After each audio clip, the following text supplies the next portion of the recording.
Hello, literature lovers. Today, as you can see, I'm discussing Gothic novels, and the first wave of Gothic novels started in 1765 and continued till 1820s. It's very famous and the very popular work, The Castle of Otranto, and it's my personal favorite too.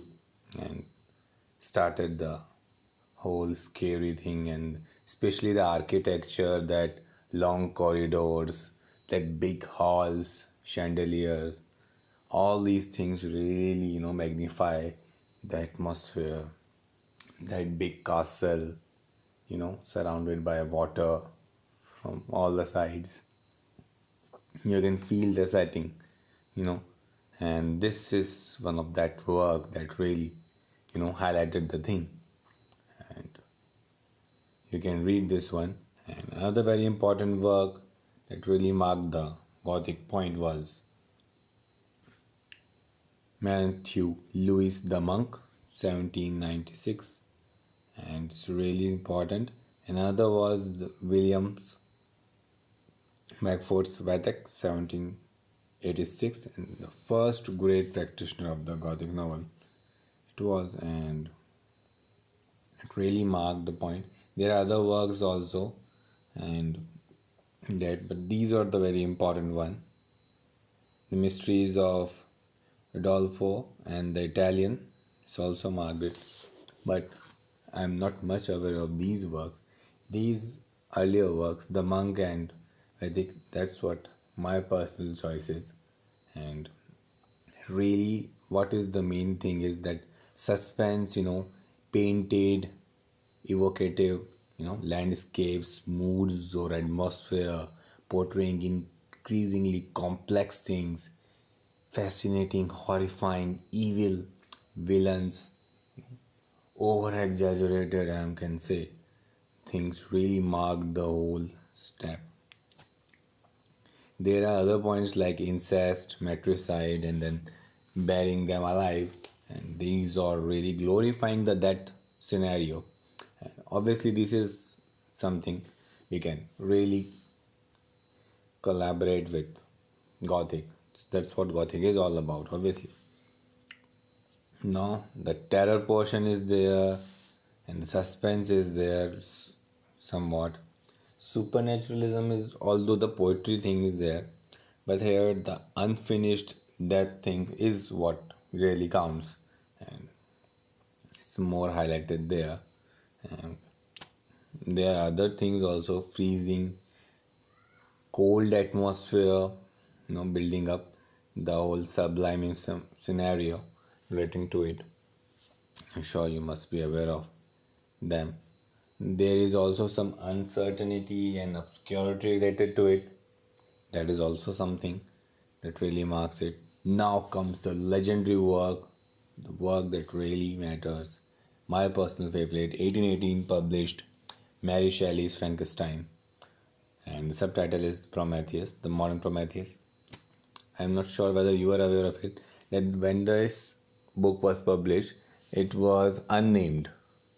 Yeah, Mary Shelley at first never mentioned that this work was written by her because she was so under pressure of her father and mother having great parents of great writer family.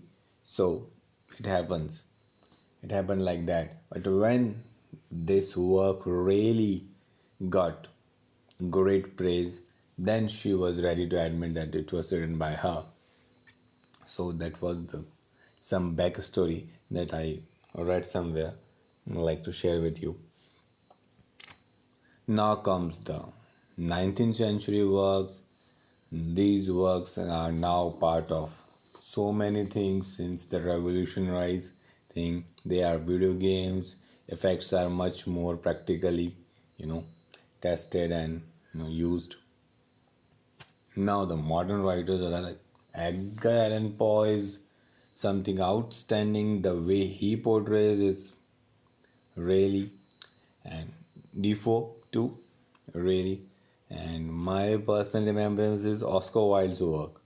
Yeah, Walpole's ghost effect is also very special, and Now comes the 20th century that was really giving you chills all the time, and now we can use it in video games. Now we can also use in the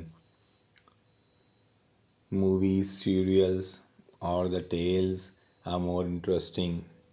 The books have much more chilling effect, and the wave of the Gothic novel is really putting up the point, and they are now breaking up the stereotypes also.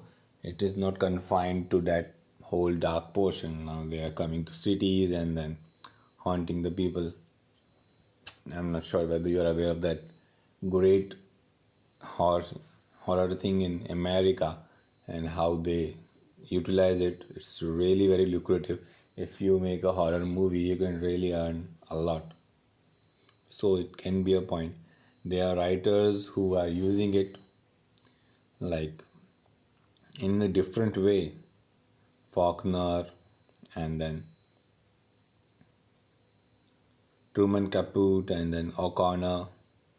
They are the Southern Gothic work, and there is a connection with other things also. It's not confined to that specialized novels.